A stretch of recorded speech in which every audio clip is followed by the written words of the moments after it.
Hello everyone, good morning. Today is 14th of December and welcome to the Hindu newspaper analysis discussion. So guys, in the today's video, we are going to discuss the entire analysis of the Hindu newspaper. Here we will take all the articles, will simplify the articles and along with the background as well as the way forward that are needed, we are going to analyze the paper. Now before starting up, I would like to tell you that you can download these synoptic notes. In these synoptic notes, we have covered all the articles and we have simplified them in an exam presentable format. Okay, here all the articles including the editorials have also been covered, fine, and in the last mains practice question has also been given. This synoptic notes is available on the Telegram channel and the link for the Telegram channel is available in the description box in YouTube. Moreover, you can visit Telegram directly and can search there by typing Thinking Valid by Sahil and you'll get the channel, and from there these notes can be accessed. Now before starting up, we start by taking a newspaper overview, and in this overview we try to understand that which type of articles are actually important for the exam and what is the placement of those articles, so that you can read them conveniently if you want at your own as well. So the first article here guys that we see is the Chinese try to change LAC status quo. Now guys, we see this particular thing that recently into the Tawang sector of the Arunachal Pradesh, there was a Chinese incursion that happened, and because of that the standoff between the Indian and the Chinese soldiers happened. Now we see that since 2020 China is showing its adventurism in LAC, and earlier Galwan Valley clashes were there, and now in Tawang sector the clashes are being manufactured. So in this particular direction the statement has been given in parliament, but with respect to the examination much substance is not there in this article. Then moving on, Supreme Court judge recuses herself from hearing Bilkis Bano petition. So one of a Supreme Court judge, that is Bela M. Trivedi, she recused because she had served as the law secretary into the Gujarat, fine, so earlier. So because of that particular thing she had recused, but you don't need to again follow the article. Nothing much important is there in this particular article with respect to the examination, fine. Then moving on, New Delhi airports inadequate security infrastructure. So because there are a lot of flight delays etc that are happening, it is because that there are less manpower, so it needs to be increased. Then further moving on, international travel yet to shake off pandemic blues. Now understand this particular thing that since 2020 there was a pandemic that was going on, and because of the pandemic student visas were not availed in that large number. But now, according to a report that has been published by the Bureau of Immigration, they say that record number of students have gone abroad in the 2022. So nearly 6.5 lakh student visas have been processed. Now here all the visas year by year comparisons have been made. Do you need to remember it? No. Just if there is a kind of a need that how basically the students are, how the immigrations are happening, in that thing we can just quote, but numbers are not that much important. Now coming to the city section, all 22 sub-registrars in the national capital are now women. Now this particular example can be quoted in the women related issues, but just one line concept, fine. So here we see this particular thing that the women officers are more sensitive, they are more empathetic at the public dealings, and as the sub registrars deal with the public issues and women, it is an important and it's a good gesture that has been made, fine. So just as a example you can use it. Then moving on, then there is a lot of advertisements etc into the regional section, that's there, not very much important, and directly will reach to the editorial section. And in the editorial, first editorial is attack on last bastion, the judiciary. We'll see this article with respect to exam. The conservation bill that endangers forest rights, this article also will see.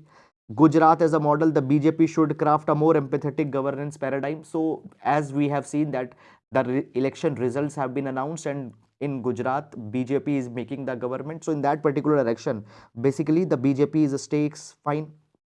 All these kind of things are being provided. Now the article doesn't contains exam relevant substance, so I'll not suggest you to read this particular article. Then interim relief. Okay, so the article talks about that recently headline inflation had just come below the 6% mark. It is for the first time in 2022. So basically you know this thing already, or if you don't know, I'll tell you that there is monetary policy committee, and monetary policy committee is its mandate is to keep inflation in a controlled limit. So inflation should stay between the limit of 2 to 6%.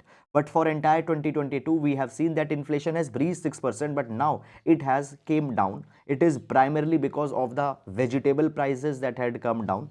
Now here if we see, guys, here basically the data, the numbers about the inflation, month by month growth, etc. has been provided. So that entire article is just filled with that particular thing.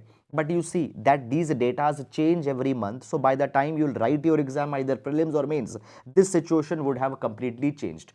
So therefore, no need to follow the nitty-gritties of these articles. The rise of rural manufacturing, this is a good article with respect to GS3. We'll see this article. Fine, caste politics looms large in Odisha. Morocco's magical run in a historically rare occurrence. Okay. Now, the article again doesn't contain much of a substance for the exam. Okay. However, if you have interest into the FIFA, you can read that, but exam related substance is missing. Then, analyzing US-China bilateral ties, we'll see this article with respect to exam. Then moving on. So guys, today this is a bibliography article that has come. Now bibliography article and limelight article, these are the articles which talk about the cinema and all such kind of things. Now this article is talking about the Kantara movie, okay, and the basically references of certain of the books has been given, that what the authors are talk in these particular books, etc. Now though the article doesn't contains much of a substance, but one thing I want to tell you guys, that as a part of your history, art and culture section this particular year, please pay little bit attention on the art and culture, and particularly the folklores from the South India, because they have been depicted in this particular movie.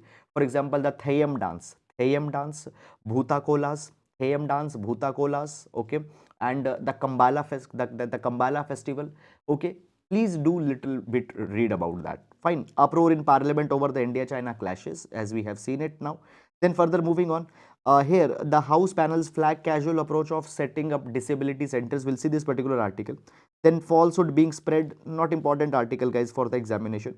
Ministry evades direct reply on demand to include Ladakh under the 6th schedule. So Ministry of Home Affairs. Now guys, see, now as basically the session is going on, so every day these particular kind of statements, etc., that are being made into the parliament, they'll come, but not very much required that you go and you track every statement given by every minister and all such kind of things. India UK FTA talks restart with Goel Bennock meet. Okay, so basically guys, understand this particular thing, that India and UK are negotiating for free trade agreement, which whose official name is BTIA, that is bilateral trade and investment agreement. Now these negotiations are going on from a long time. These negotiations have to be completed before the Diwali, but that deadline has been missed, and now again these FTA talks have been restarted. Now understand this particular thing. Please don't follow every day ball by ball commentary in this article. When finally it will be finalized, we'll take that particular thing at once. So every day no need to follow, because these are just the talks or the negotiations that are happening. All these things will be changing from time to time. Fine. India hits out at OIC, okay, OIC chief. So basically Organization of Islamic Cooperation's chief has visited the LOC, okay. Now basically guys, as we talk about now basically understand this particular thing, that such kind of a visit from the Pakistani side, it is not a good gesture, okay, and therefore we have criticized that. Then after that, moving on, the political articles, etc., has been given. Not important. Assam Accord. So what is this Assam Accord, and how the section 6A of Assam Accord is coming in contravention with the Article 6 of the Constitution? We'll see that particular dimension here. Only fourth of the sanctioned solar projects have been have taken off. Now what are the problems that the solar projects are being sanctioned but they are not starting their operations? We'll see this particular article. Stan Swami's computer was hacked in 2014. Okay, not important article with respect to the examination. Fine. Moving on, Bangladesh arrest chief of largest Islamic party. Okay, then here India may be first to hold satellite spectrum auctions. We'll see this article with respect to the exam. US inflation came to 7.1%. Banks wrote off NPAs of around 10 lakh crore rupees. Okay, now see this thing. Basically these evolutionary trends, be it of some other country or such kind of a thing. For example, 7.1% inflation right now in US, not important. Real rates turn positive as inflation slows, peaks in view. Fine. Then China plans $143 billion push to boost chips. So we'll see that how this particular development is fitting in with the China's approach towards the geopolitics. We'll see this particular article also. Okay. Then we have the sports page. So this is, guys, the overview of the entire newspaper, and understand this thing, that why do we take the overview? Only one reason, so that you guys see this particular thing. I want to make the capabilities so that you can understand at your own also that which type of articles are to be seen. Fine. Now moving on, and let's starting with the first article. Okay, so guys, in every class we take a GS quotation, and this particular quotation is particularly important to complement our GS 1 2 3 4 paper questions, as well as in the essays also these quotations can be used. So today we'll take the quotation from Swami Vivekananda. Swami Vivekananda says, there is no chance of the welfare of the world unless the condition of women is improved. It is not possible for a bird to fly on one wing. So as the bird cannot fly on one wing, in the same way, the world cannot prosper, the world cannot develop only by men. Women play a very important and a significant role, and their contribution in society, in economy, in politics, in development is to be recognized. Fine. So this is something that is important. Women's development, it is not just an ethical cause, it is a developmental cause that has to be taken up. This is all, guys, about this particular quotation. We can use this quotation with respect to GS 1 as well as GS paper number 2, women related issues. Moreover, on the gender issues, essays have also come, so there also this article can be used. Okay, before moving on, very good morning to all of you. Ravi, Anita, Neha, Rajeshwari, SSB aspirant Bhagwati, Varapala, Sunita, Chitamina, Aman, Philomi, Praveen, Sandeep, Shraddha, Hardik, Gauri, SKY, Chandan, SK, Amber, Sai, Satish, Pallavi, Ankit, Vipin, Suraj, Illuminati, Sonam, Akashdeep, Shri Sai, Karthik, Chandan. Very good morning to all of you, and sorry if I pronounce somebody's name wrong. Fine. Now, starting up with the first article. So guys, this is the article taken from text and context page, and this article, it talks about analyzing US-China bilateral ties. Now, this particular article will see with respect to GS paper number 2. GS paper number 2, just a minute, international affairs. GS paper number 2, international affairs. Okay. Now, when we talk about the India and USA and China, both of countries play a very significant role in geopolitics of the world. Okay, geopolitics, geoeconomics, geostrategy. So we'll see that how their relations is brewing into the present time. Now, basically, guys, why this particular article has become important? Because now we see that again a Cold War 2.0 is getting started between USA on one hand and China and Russia on the another hand. And in this Cold War 2.0, the China is playing a very significant role. Now, first of all, understand this particular thing, that during the second half of the Cold War, around 1980s, the USA and China's diplomatic relations started. Before that, why the diplomatic relations were not there between the USA and China? It is because of the ideological difference that prevailed. US was a capitalist nation, and the China under the Mao Zedong particularly were more inclined towards the socialism, and because of that ideological differences, the diplomatic relations were not prospering. But what happened? In 1978, China announced the open door policy. In 1978, open door policy was announced by China, which was a kind of LPG, liberalization, privatization and globalization of China. And particularly this was the time around which the Deng Xiaoping was an important was an influential person into the Chinese politics. Okay, so and under the Deng Xiaoping, China became more liberalized, and it was seemed that it is drifting more towards the capitalist camp. So therefore, the diplomatic relations started, and since then, both the countries have worked together towards enmeshing their economic system. Now, what do we mean by the word enmeshing? Enmeshing means to tangle with each other, to entangle, to converge with each other, to connect with each other. Now you see this particular thing. USA had the technology and the China had the labor, China had the manpower. So what happened? China provided the cheap manufacturing and USA provided the technology, and by that particular thing both the countries prospered. So therefore what happened, this was the relation of economic complementarity. This was the relation of economic complementarity, and it also was an example of strategic convergence, and both the countries got a benefit. China got even more benefit, and China became the second largest economy and became the part of the global economy. This is something that happened. Now, after that particular thing, we have seen that the China has its own plans, and China, driven by its own ambitions, started to undermine the USA global dominance through the military means, through diplomatic means. Now just I want to make a kind of a graph here, and please keep this particular graph in your mind, very important if a question on IR is coming. Now see this thing, see this particular thing. Basically, if we talk about the period between, just a minute,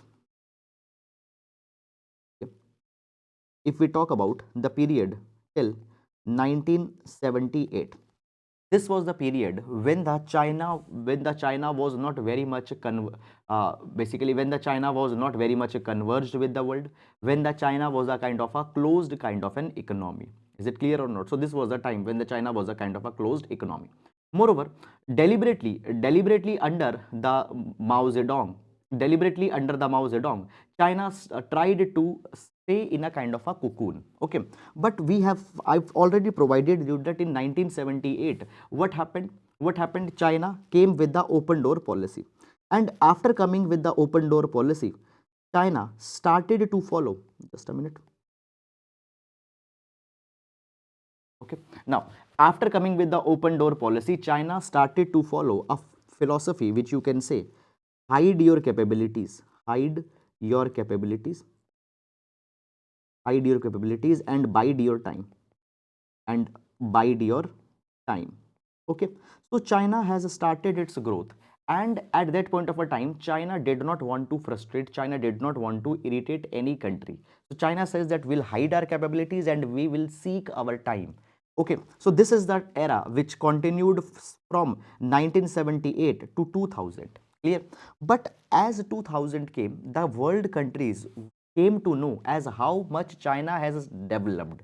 They came to know that how the incomes are increasing in the China, how China is becoming a manufacturing hub. And in 2000, what happened? China changed their philosophy, and post 2000, they changed their philosophy and they focused, and they said that we are in for the peaceful rise. We are in for the peaceful rise. Okay, rise is happening, but this rise is peaceful rise. This is something that started, and this philosophy of peaceful rise, it continued from 2000 to around 2012, before the Xi Jinping came. Okay, 2000 to 2012, before the Xi Jinping came. Now just a minute. Okay, now, however, what happened after 2012? We have seen this particular thing, that with the coming of the Xi Jinping, there is a kind of an arrival factor that has came into the mind of the China, and now we find that the China is openly challenging the USA. China is now driven by a arrival factor, and therefore China has become more outspoken, has become more brash. And because of this particular thing, now the Chinese confrontations are increasing with neighboring countries. For example, guys, in today's newspaper we have seen that confrontations with India is increasing. In South China Sea, the China is increasing confrontation, and it is even openly challenging the USA. So again, I'll repeat it in just 5 seconds. So before 1978, China was a closed economy, but after 1978, China became an open economy, and they were driven by the philosophy of hide your capabilities and bide your time. Then after this continued till 2000, and from 2000 to 2012, China's philosophy was of a peaceful rise, and now the China is driven by the arrival factor, and China wanted to become the superpower. This is something that is going on now. in this particular direction, as China is now driven by the rival factor, it is undermining the USA's dominance. It is undermining the USA militarily and diplomatically. Now we find this particular thing, that what has happened, why the China is doing this thing, because China found USA around 2008 and 10, that USA was struck in a very sticky kind of a situation. What was the situation? Number one, after the subprime crisis of 2008 and 2009, the USA's economy got severely impacted. Moreover, USA was struck into the Afghanistan, which was called as a forever war. So more than 20 years USA was struck there. A lot of money was pumped, a lot of manpower was lost, a lot of military power of the US got impacted because of the Afghanistan. So therefore China tried to take an opportunity, and with the coming of the Xi Jinping, as I told you in 2012, assertiveness of the China started to increase more and more by every coming day. Now, as this particular thing is happening, Donald Trump came in the USA in 2016, and Donald Trump was a president who had a rightist inclination more, and Donald Trump became the president, beating his trumpet on this particular thing, that we will make the USA great again, and USA is to be made great again. So the China, who was the contender of the USA, will now be handled. And with the coming of the Donald Trump on the scene, what happened? USA started to impose a lot of tariffs on the China. They started to challenge, they started to hit the China economically. The trade wars started with the China. Moreover, guys, what happened into the past, China has also carried certain crackdowns. For example, China has basically, when we talk about the Xinjiang region of the China, the Xinjiang region is one where the Uyghur Muslims population stay, and it has been said that into the Xinjiang region it has created a kind of a concentration camp like of establishments, where the Uyghur Muslims, they are being tortured, the human rights are getting violated. And for this particular matter, USA has again picked up, multiple times have picked up the China. After that, on the Hong Kong also. So basically, when we talk about the Hong Kong, recently the special status of the Hong Kong. So Hong Kong had, so China, there is a double system that prevails. On the China, there will be a different set of laws, but Hong Kong, which was taken by the China from the Britishers, they apply a different set of laws.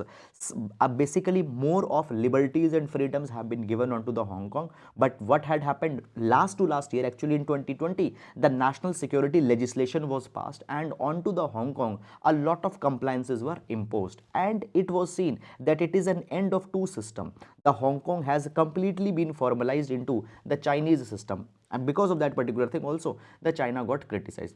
Then there was the wolf warrior diplomacy that China started, particularly after 2020. Now, what is the wolf warrior diplomacy? Wolf warrior diplomacy is a type of a diplomacy where the diplomats are very outspoken. Okay, they are openly challenging. The subtleness that was there into the diplomacy, it has been lost after coming of the wolf warrior diplomacy. Moreover, you also know the COVID-19 blame game. So the origin of the COVID-19 happened in the China, but the China did not reported the COVID-19 for a substantial period of time, and then COVID-19 became a world pandemic. So that particular blame was also pinned on the China, and because of these particular things, the relation between the USA and China got deteriorated. Moreover, what happened in 2022, just this particular year, the USA's House of Representatives Speaker Nancy Pelosi visited the Taiwan, and China said that this was the red line that now the USA has crossed. Now, when we talk about Taiwan, guys, understand there is the one China principle which is maintained. This one China principle says that Taiwan is the part of mainland China only. Okay, so Taiwan is not an independent country, and no country should maintain independent relation with the Taiwan if they have to make the relation with China.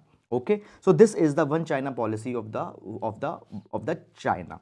Now understand this particular thing, guys, that USA, what it has done up till now, USA has maintained the strategic ambiguity. They have maintained the strategic ambiguity. What is the strategic ambiguity? Here, deliberately, they have not cleared their own stand.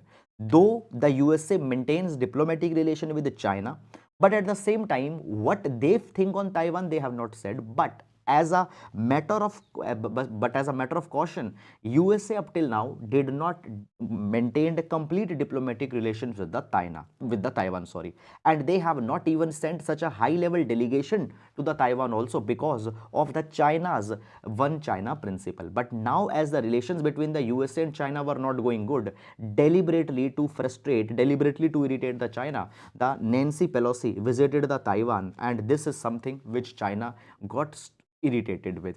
Now, at the same time, if we see that China is also focusing on regaining the technological dominance in the fourth industrial revolution. Now you see this thing that the China is becoming the hub of the machine to machine communication, internet, artificial intelligence, okay, all those new and critical technologies that are emerging. China wants to become dominant in that.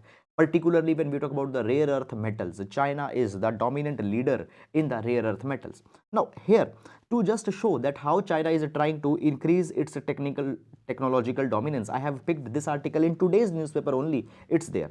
So here you can see China is planning $143 billion push to boost the chips, semiconductor chips. So China is giving 1 trillion yuan support package to the semiconductor industries so that it can dominate the USA, it can dominate the technological dominance. Now this particular thing is also threatening the USA. This thing was also threatening the USA. So therefore, now what has happened, the confrontation has increased. Now only one positive thing that has happened recently is the G20 summit in the Bali. Because in G20 summit in Bali, both the USA's president and the Xi Jinping of China, they have met, they have discussed, and there they have also discussed that why the peaceful China and peaceful USA is in interest of the entire world. Now understand this particular thing. The Joe Biden had said this thing that the US-China cooperation should be enhanced, and it should be enhanced on the issues of number one, climate change. Number two, global macroeconomic stability. Right now we see inflation is there, growth is impacted. So how to reduce inflation and how to bring the growth, for that macroeconomic stability also the cooperation should be there, on global health and on food security. At this particular time, the Xi Jinping has also talked about the 5 no's of USA. Now what are these 5 no's of Joe Biden actually? Number one, that Joe Biden had said that he will not seek a new Cold War. Number two, not to seek to change the China's system. Number three, not to revitalize its alliances against China. Number four, not to disturb the cross-strait status quo, okay, and not to look for conflict with the China. These were the 5 no of the Joe Biden, which Joe Biden had presented into the past. Now these 5 no's have been recalled again, has been pointed again by the China. This is something that is happening. Now at the same time, guys, we find this thing that though the countries on the face of it, they have talked that will normalize their relation, but are they really serious on that particular thing? Now you see this thing. First we find that Xi Jinping is trying to bring the new era. Recently, there was the National Congress of the Communist Party of China that was held in the month of October, and there China has openly provided that they want to become a superpower, fine, and secondly they want to win the local wars, and they have clearly provided that they want to establish local hegemony and then global hegemony. Now China today, it is marked by project rather than concealing its capabilities. They are outrightly putting forward their capabilities, but right now the China is not still strong enough. China needs the time. At the same time, if we talk about the USA, see here, if you see these 5 no's, one of a no is that not to revitalize its alliance against the China. But on another hand, we see that USA is making multiple alliances. For example, Quad is there, Quadrilateral Security Dialogue. Then apart from Quadrilateral Security Dialogue, there is Indo-Pacific Economic Framework that is there. Then the Australia, basically the Australia, UK, US, AUKUS alliance was there. So we find that there is the alliances that the USA is also making. So basically the China and the USA, what both of them are doing, they are buying the time. Fine, China is buying time so that the China can become developed, China can enhance its capabilities, and USA is also buying the time so that the USA gets more and more partners to tame the China. So both the countries are buying time, and all these particular gestures, fine of cooperation that are being presented, it might not be something which will be followed in the spirit as well. This is, guys, all about this particular article. I hope that you have understood this article, and now we'll move to the next article. Assam Accord Constitution Bench list citizenship case for January 10. Now this particular article, guys, will see with respect to the GS paper number 2, GS paper number 2. Fine. Constitutional issues. Why? Because article number 6 of the Indian Constitution is being discussed here. So within the constitutional issues, the citizenship will see this article. Okay. And then with respect to the internal security, with respect to the northeast stability also, we'll see this particular article. You will understand why I'm saying that. Now see this thing. What has happened? A constitution bench of the Supreme Court, it has listed that the petition that has challenged the section 6A of the Citizenship Act of 1955 will be heard soon. Now, first of all, question comes that what is the section 6A and what is the controversy on section 6A? What is this petition which is challenging the section 6A, and why it is challenging this particular section? So we'll understand all these particular controversies. Now, first of all, the section 6A of the Citizenship Act was a special provision that was added into the Citizenship Act of 1955 after the Assam Accords of 1985 that was signed. Now, let's understand that what is this Assam Accord of 1985.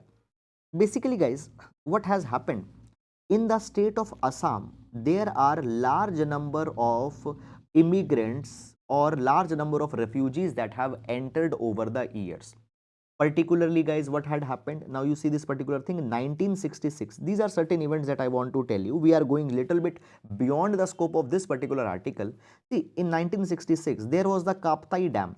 There was Kaptai Dam that was built on the Karnfuli River in Bangladesh. Because of that particular dam, a large number of villages got submerged, and the people, they flee from the Bangladesh to India. Large number of people came. Then we know this particular thing that actually before the Bangladesh got liberated, before 1971 Bangladesh liberation, it was the part of Pakistan, and in the Pakistan the Razakars have committed a lot of atrocities on particularly the people who were Bengalis, and large number of people, they have ran to India. So actually a lot many people came to India till 1971. Okay, now the native people of Assam and the other states, they were not happy with this particular development. Why? Because when the outsiders will come, there will be the economic deprivation that will come. Number one, economic deprivation means that their economic opportunities will be taken by them. Okay. Second thing is that it will also lead to demographic dominance of outsiders. Demographic dominance. Now, when they will become more numerous, what will happen? They think that their demographic dominance will go down.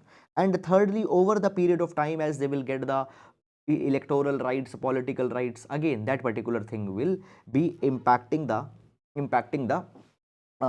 authority of the native people. So the natives were not happy with the outsiders, immigrants who were coming into the India, the refugees who were coming in the India, and they protested that they should be removed, they should be detained, and they should be sent back. And in these particular protests, the organization which has been very vocal was ASU, that is All Assam Student Union. So All Assam Student Union started in 1979 a very vocal campaign against the refugees who have come. They should be sent back to Bangladesh. That is something that is going on. And as an agreement, what happened? Assam Accord of 1985 was signed. And in this Assam Accord of 1985, there were certain agreements that were made. What were the agreements? Now, a memorandum of settlement was signed. And this memorandum of settlement provided three things. Number one, it was provided that the people who have came in the Assam till 1966, these people will be deemed as the ordinary citizens. They will be given citizenship. Okay. Number two, the people who have come between 1966 to 71, they will also be given the citizenship, but they cannot vote for the next 10 years. Okay, so their rights will be limited for 10 years, but after that they can get the citizenship. That is one. Then the third, the people who came after 71, the people who came after the 1971, these people will be detained, these people will be sent back to the Bangladesh. This agreement was signed.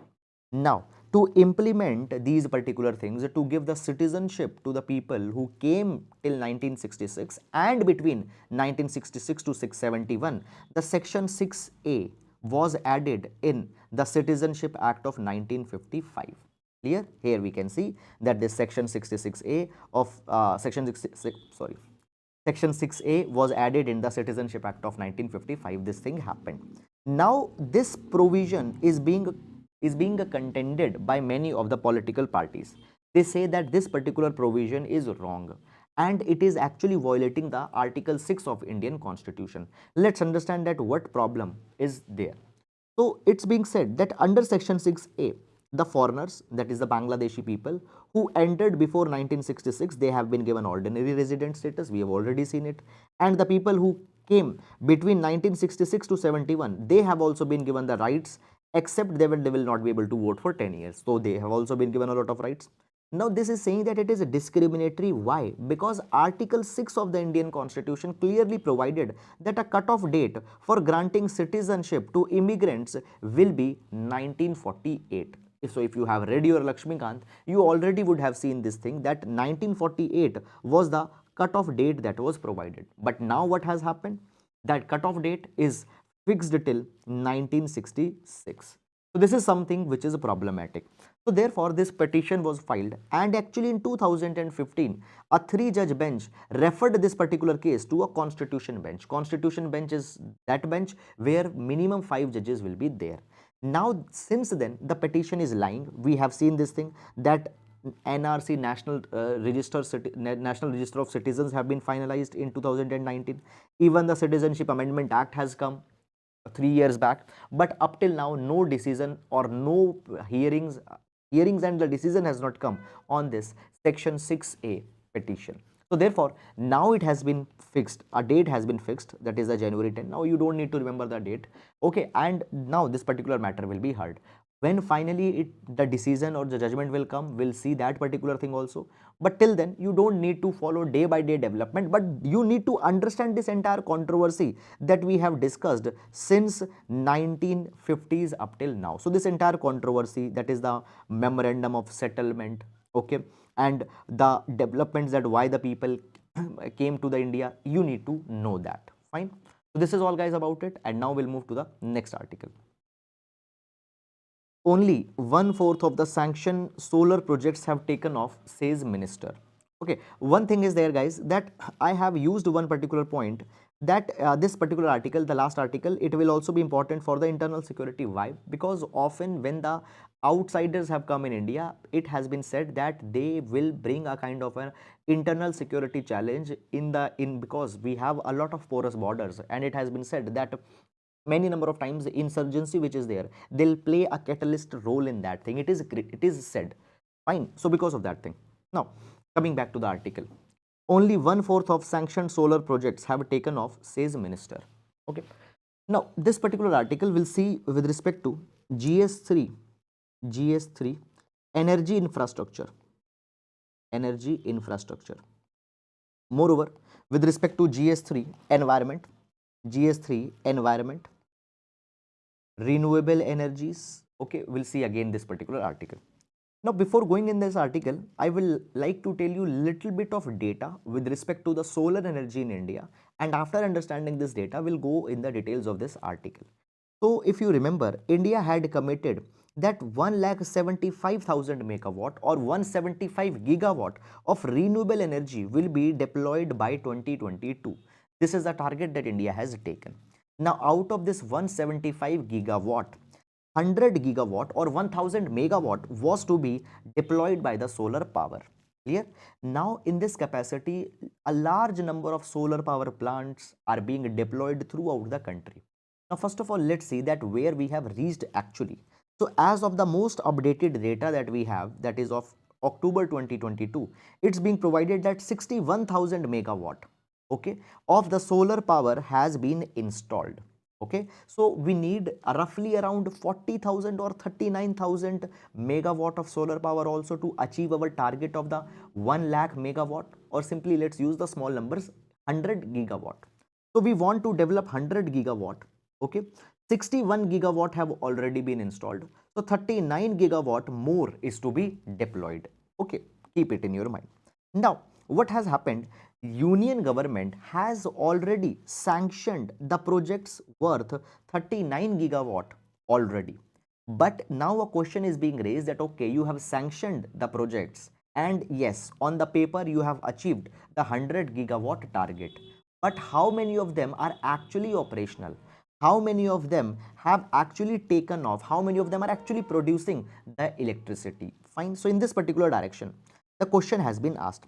Now basically the government is running the scheme for development of solar parks and ultra mega solar power projects. And under this particular scheme, 57 solar parks of around 39 gigawatt have been sanctioned, but out of that only 10,000 megawatt or only 10 gigawatt projects have been commissioned.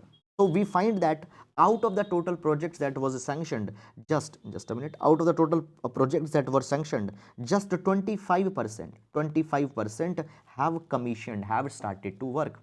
Now a question has been asked that why the 75% of the projects which have been sanctioned, they had not started the commissioning. So there are certain reasons that have been provided, and these reasons are actually very important, because these reasons are not only for these particular projects, but in general why the solar power potential of India is not able to take off to the full potential. These reasons can be given. Number one, it has been provided that some solar parks which were given, they have been cancelled because of the slow progress. Why the slow progress was there? Because hurdles in the acquisition of the land was there. Okay, so land with a clear title is needed, but many number of times the agricultural land where these projects are being deployed, they have disputed titles. Okay, so the land hurdles are there. Number two, it is being provided. Moreover, environmental clearances also sometimes they don't come. Mismatch, okay, is also there, because mismatch in the time taken to set up the project and the infrastructure to route that power produced to the grid. Now understand this particular thing. Suppose guys, I have developed a solar park in Rajasthan. Okay, and now I am developing the electricity, but this particular electricity is to be transmitted to the grid also. Okay, this particular electricity is to be transmitted to the households also. Okay, so problem is that there is a plant, but transmission lines are not there, transmission wires, the transmission poles are not there.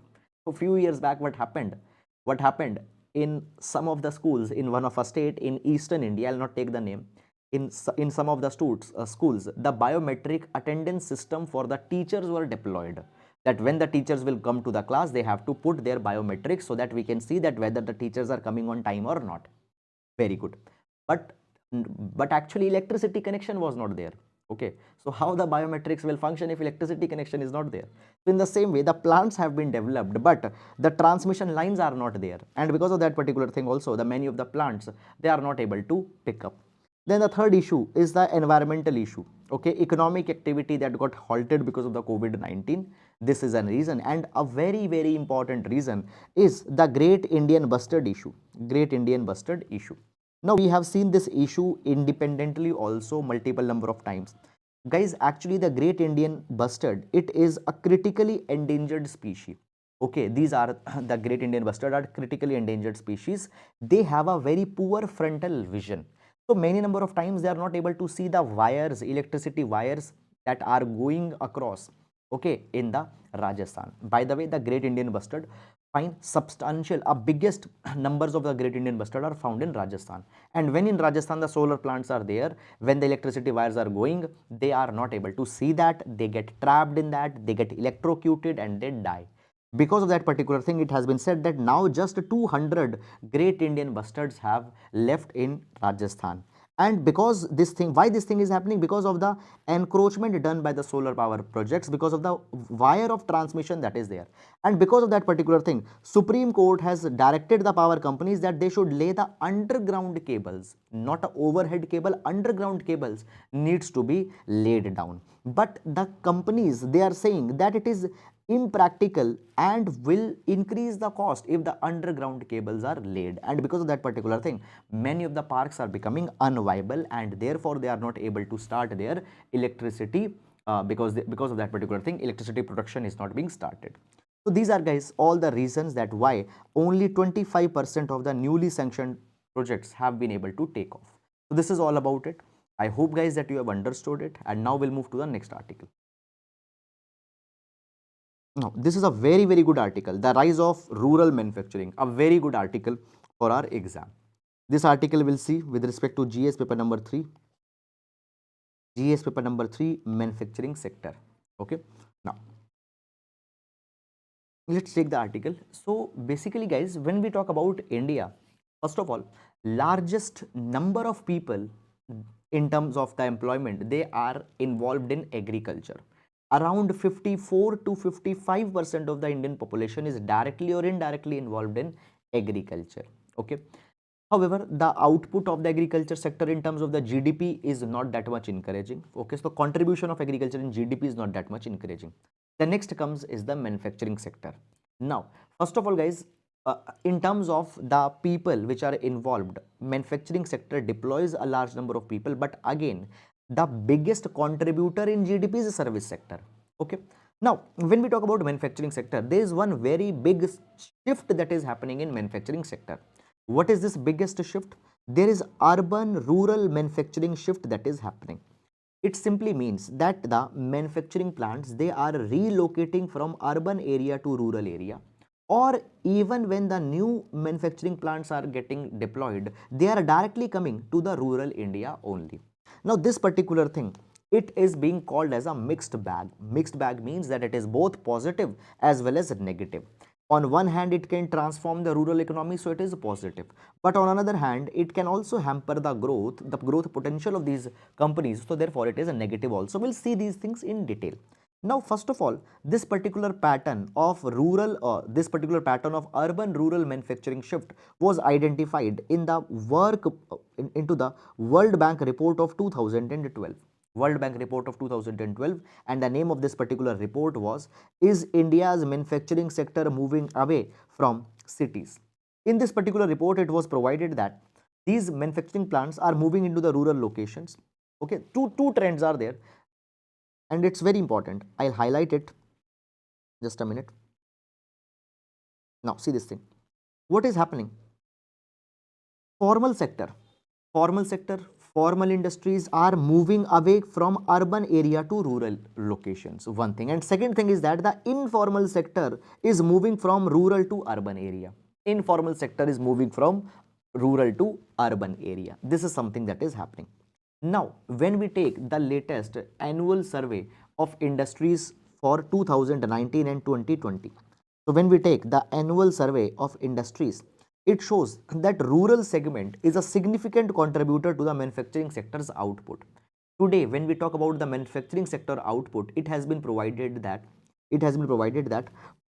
that are approximately half of the output of the manufacturing sector, around 50% of the output of the manufacturing sector, it is coming from the rural factories, rural industries. Moreover, in terms of employment, 44% of employment is being in the manufacturing sector is being developed by the rural industries, rural manufacturing. Moreover, in the terms of the total wages, 41% share of the wages is going to the rural industries. Fine. This is something that has happened. Now, first of all, let's understand this particular thing, that why the rural areas are becoming attractive to the industries for the manufacturing sector, why they are going there. There are many reasons for this particular thing. Number one, it has been provided that there are the factory floor space supply constraints. Okay, use these particular technical words in your answers, but I'll explain you it in a very simple words that what it means. So basically, there are the factory floor space supply constraints that are there in urban areas but are not there into the rural areas. What it means? Understand this particular thing, that the cities are more congested. Cities are more congested. There are always a space limitations into the cities. And if a factory want to expand itself over a period of time, it cannot expand. Why? Because land is not there. But in the rural areas, their land is easily available, and if a factory want to expand, then it will readily be getting the land. So therefore, the expansion for the future is easily possible in rural areas, but not in urban areas. And because of that, the industries, manufacturing industries are moving. Then the second is the production cost differentials. Production cost differentials. Now, operating costs are higher in the cities.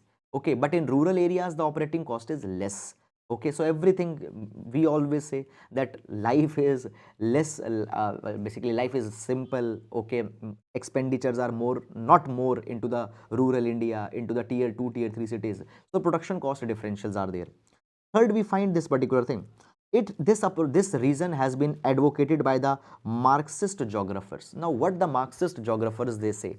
They say that deliberately, the big firms they shift production to from cities to the rural India because there are the less skilled people, there are the less unionized people.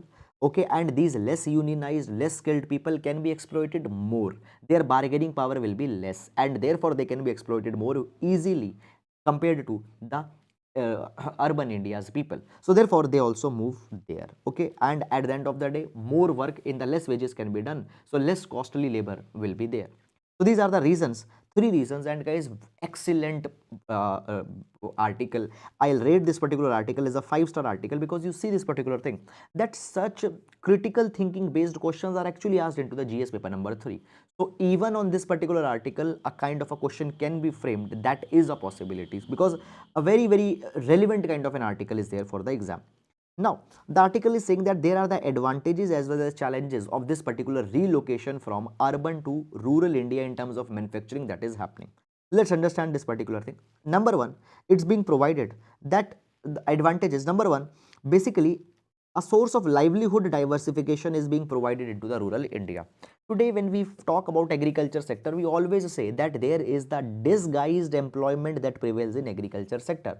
Actually, far more number of people are working in the agriculture sector. Just guys, let's take this particular thing. Suppose there is an agricultural field and there is a requirement of 10 people, but actually 25 people are working on this particular field.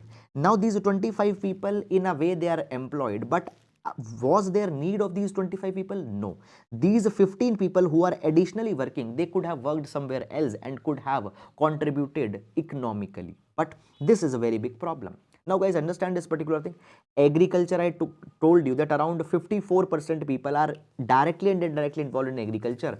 But how much contribution of agriculture is in Indian GDP? Around 14%, 14 to 16%. Numbers change, 14 to 16%.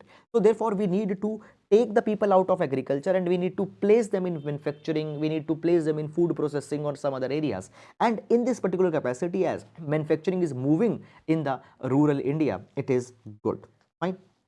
Then second thing, we find this thing that over the years, the loss of employment that had happened into the traditional rural industries, traditional sector, cottage industries, agricultural distress is there, land acquisition is there. So whatever the loss of livelihood has happened, that has been compensated by the new jobs that have been generated and that have been provided by the new manufacturing industries. Then, however, there are the two major challenges also in this particular direction that are there. Why this particular thing is not the complete solution? Number one, it's being provided that, see, though there are the low rents that are there, low rents are there, though there the low cost of labor that is there, but actually the cost of capital seems to be higher for the firms who are operating into the rural side. Now the firms need capital. Sometimes these capital will come by investment, sometimes these capital will come by the bank loans, etc. So that cost of capital, it increases when the industries are being deployed into the rural India. So therefore, interest payments increase. That is something. Then the next problem that's coming is there will be the skill shortages into the rural areas. The critical skills in the people will be less, and because of that particular thing, the companies need to spend more into the education and the training of the people, and high skilled workers are to be brought by the other areas. Okay, So this is something. Now the manufacturer who depend on to the low wage workers simply cannot sustain their competitive edge for the longer period, and over the period of time they face a kind of an economic disadvantage and they become uncompetitive. And because of these particular reasons, it's being provided that the manufacturing into the rural India is having certain downsides as well.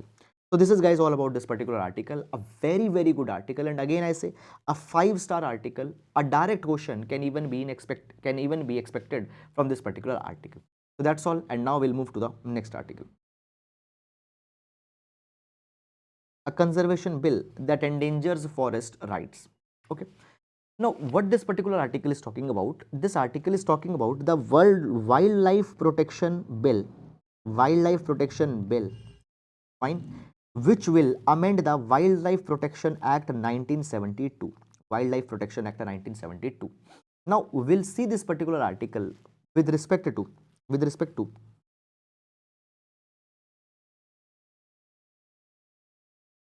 environment versus tribal issues. Environment versus tribal issues. Okay. Now, before going in this article, I would like to give you a little bit of a background so that you can make sense of this particular article, because article has been written in such a kind of a manner that it really becomes difficult for a person who doesn't knows this thing to understand this article, and even those who know, then also the article is written in a very difficult kind of a tone. Let's understand this particular thing. First of all, guys, I just want to pass one message that it is very much important that if you are reading the newspaper, you read it regularly, because many of the articles you will only be able to make sense if you know that what are the things that are going on. So in the last week, if you remember, we have discussed in detail the Wildlife Protection Bill. Okay, we have discussed the brief provisions of the Wildlife Bill, and this Wildlife Bill, how it will supersede the Wildlife Protection Act 1972, already we have discussed into the last week. I will also put a timestamp for that particular thing into the pinned comment. If you want, you can go and you can see this Wildlife Protection Bill also. Now, basically, some brief provisions are there why this Wildlife Protection Bill has come. Number one reason is that we want to make our Wildlife Protection Act compliant to the CITES, CITES stands for the Convention for the basically when we talk about the CITES is a basically convention to protect the trade into the endangered species. Okay, so that is the fine. Now guys, when we talk about the CITES, okay, Convention for the International Trade in Endangered Species, many a times the trade is happening. By that particular trade, the survival of certain species gets impacted, both the plant as well as animals. So how to sustainably manage their trade, or how to stop the trade of the species which are endangered, that is something which the CITES aim. Again, I'll repeat, the Convention on International Trade in Endangered Species. Okay, now India is a signatory, and to be compliant, we are bringing new bill. Second thing is that guys, the schedules that are there for the protection of the plants and animals, right now there are the six schedules, and these 6 schedules will be reduced to 4 schedules. Is it clear or not? Okay, then guys, the third thing is there that there will be the special for the sanctuaries, the powers are being given to notify the sanctuaries to the state government. That is something that has also happened. Fine. However, will not go too much into the detail into the Wildlife Protection Bill. Why? Because this is not the scope of this present article. Now, this particular article is saying that as we have brought the Wildlife Bill and it has even got passed also, we missed certain points. Those points should have been addressed. So this is a kind of a criticism that is there. Only this angle is being discussed. Now guys, understand this particular thing. It says that Wildlife Protection Act 1972 provides the protection to animals, plants, all the forms of hunting, fine, is completely prohibited. Now, this amendment bill further invests in the conception of protected areas, and it is bringing the even the newer species which can be protected. Okay, the penal repercussions, okay, the punishments are being strengthened. All these things are happening. Now, in this particular capacity, there is always one problem, that whenever we will strengthen up the wildlife laws, or whenever we strengthen the environmental laws, two type of law, wildlife and environmental law, whenever we'll strengthen them, tribal people's right will get impacted. Now it has been provided that always it has been justified that there is a need of criminal law to assist for the wildlife conservation. Now it has been said that there earlier there was a regulated hunting that was there. Now there is the complete prohibition onto the hunting. Okay, there are the protected areas, sorry, there are the protected areas that have been developed. In these protected areas, the conservation can be done without the interference of the local forest dwelling communities. Then there are the state forest departments that are now controlling the forest. Fine, that is something that is happening. But in all these particular things, the tribal people, the forest dwellers rights are getting impacted. Now the tribals and the forest dwellers, they have lived in these forests for hundreds and hundreds of years. Even if you have seen the movie Kantara, where there we find that how the tribal people's rights are getting often impinged by the forest conservation officers. So it is being provided that today what has happened, basically wildlife are being pitted against the tribal communities. There is a human animal conflict that is being provided, and in the name of this human animal conflict, the tribal people's rights are always getting ignored. Now, according to the study by the Criminal Justice and Police Accountability Project, CPA project, now the CPA project has provided this thing that if we see the FIRs that have been carried for the encroachment into the forest, in these FIRs we find this particular thing that the police and the forest department in Madhya Pradesh, they are arresting the people from the scheduled tribes, forest dwelling communities, and many of these arrests are for the wildlife related, crime related arrest. Now it has been provided that why these tribal peoples are being arrested. So they are being arrested for very petty kind of things. For example, when they were they are being arrested for collecting wood, collecting honey, collecting the mushrooms. Okay, for these particular things they are being arrested. They are not being arrested. Okay, offense of hunting are very much less. Okay, offense of hunting are very much less, but apart from the hunting, they are being arrested for collecting wood, honey. Now these are their traditional resources. They have always relied on that. So it has been provided that in the forest, when the forest rights are there, basically when the tribal rights are there, only one act has recognized the tribal people's right, that is the Forest Right Act of 2006. In the Forest Right Act of 2006, they have been given the individual rights. Apart from that, the community rights have also been given. Okay, but when the community rights are there, okay, these community rights come in conflict with the Wildlife Protection Act, it come in conflict with the environmental laws, and often the tribal people are being arrested. And always we are increasing the punishment under the Wildlife Protection Act, but we are not addressing another issue, that is how the tribal people are getting arrested in this particular thing. There is a overlap of recognizing forest rights. Fine, on one hand we make them protected area, but on another hand it leads to the subvention of the Forest Right Act, where the rights have been given to tribal people. Now this particular thing was to be resolved, by the Wildlife Protection Bill that came. Okay, but it got missed. This is something that's there. Guys, I hope that you have understood it. Now we'll move to the next article. The attack on the last bastion, the judiciary. Now before starting this article, I will very frankly be telling you that this particular article is little bit of a critical article, where the government is being criticized outrightly. So guys, whatever is being provided in this article, these views are of the author, not mine. So please don't get offended by me if you find that, okay sir, I am not saying anything, the author is saying. Now but understand one particular thing, that the direct references that are there onto the government will not take that, because that is not important. Okay, just some academic points are there which we want to take it. Now this article will see with respect to the GS paper number 2, democratic institutions. Now guys, by the way, every day we see this particular one article that is coming, that is the clash between the judiciary and the government. Every day one article is coming from past, I think 10 or 12 days. So right now, in a brief, as air hostess has to mandatorily announce a certain announcements in every flight, though everybody knows, I'll also announce that particular thing. So what has happened right now, there is the clash which is going on between the law ministry on one hand, or the government on one hand, onto the Supreme Court on another hand. Supreme Court says that we are suggesting the names for the appointment. Fine, collegium is suggesting the names for the appointment to the law ministry as well as to the government, but they are not clearing those names. And the government is saying that the collegium system is opaque, the collegium system is to be reformed. Clear? The government has provided that the National Judicial Appointment Commission was brought by the 99th Constitutional Amendment Act, but that particular thing has been struck down by the Supreme Court in 2015. Clear? So therefore, the NJAC has got struck down, which is not good. Collegium system reforms are needed. Okay, this is the controversy that is going on. Recently, this has started a Cold War. And recently, even the Vice President criticized the judiciary for striking down the National Judicial Appointment Commission, which was enacted way back, fine, by the 99th Constitutional Amendment Act.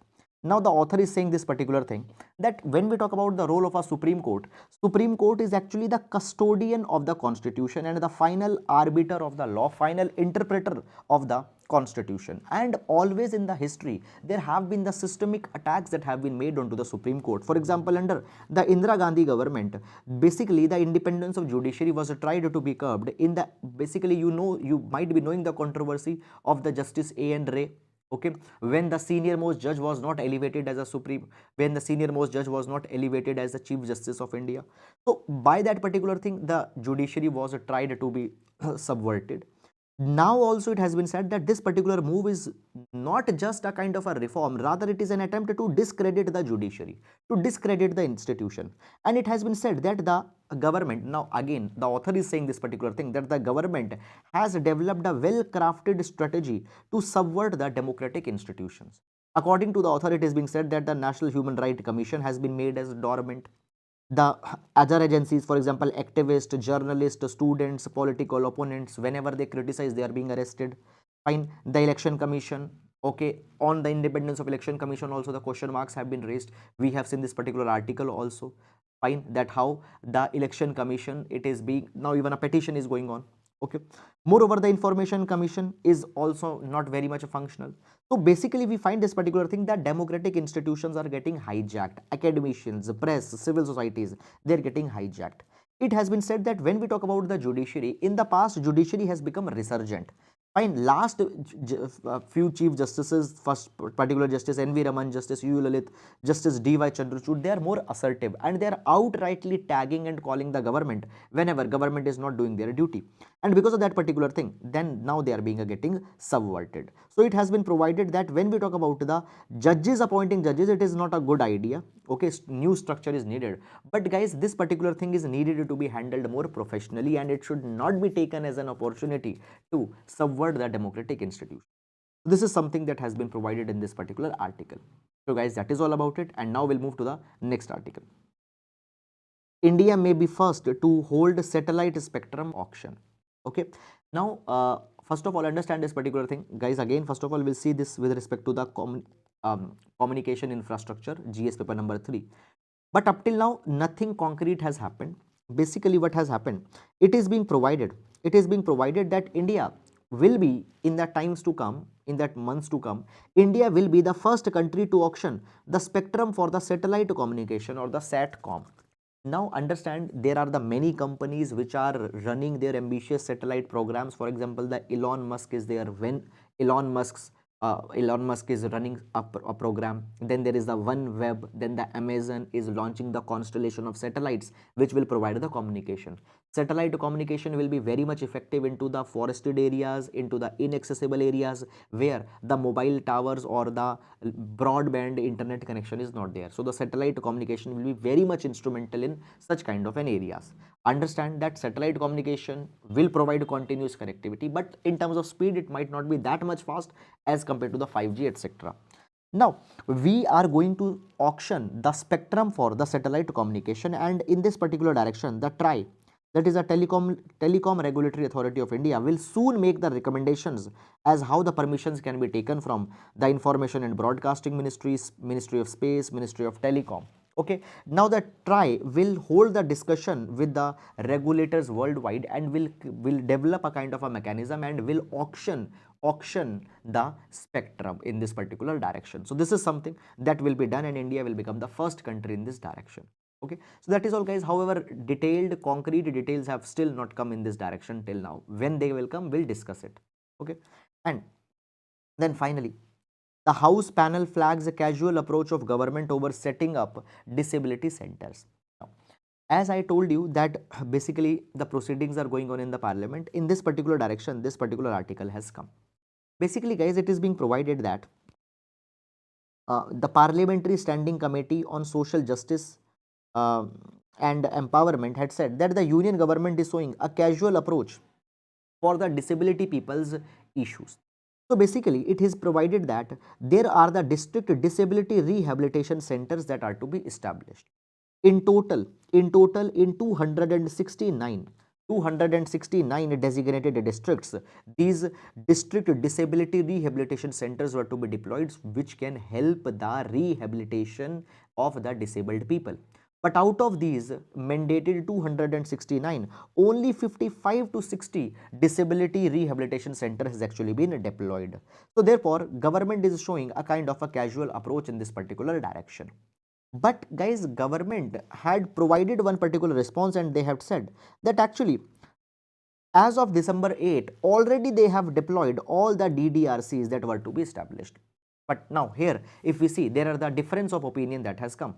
The government is saying that we have deployed all the DDRCs, but the Parliamentary Committee of Social Justice and Empowerment is saying that no, the DDRCs have not been deployed.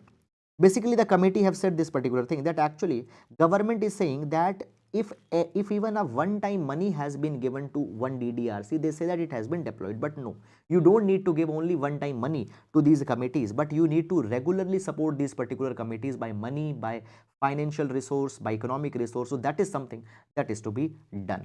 Now, Ministry of Social Justice and Empowerment has also provided this particular thing, that we are actively working on the disabled people's right. For example, guys, disabilities. Now, when we talk about the basically the right of person with the disabilities act, in the right of person with the disabilities act, the disabilities have been increased from the disabilities that that are covered, they have increased from 7 to 21 in 2018. So government is active, government is even bringing the rights for the disabled people. I have given you the right for the person with the disabilities act, okay, in that the reservation is also being provided. So government is serious and government is actually working. Okay, so this is one issue that has come. Now beyond that, you guys don't need to read anything in this particular article. Is it clear or not? Now you see this particular thing, that in our newspaper analysis discussion we take a gradation. Some articles we discuss in too much of detail, even the things which are not there we go, because those articles are important and questions can be framed. But everything is important? No. Some articles are just to be seen in headlines and some articles are to be ignored. So you need to learn that particular skill also. Okay, so that is all guys about today. With this we come to an end to the today's newspaper discussion. Now we'll be meeting tomorrow. Till then, please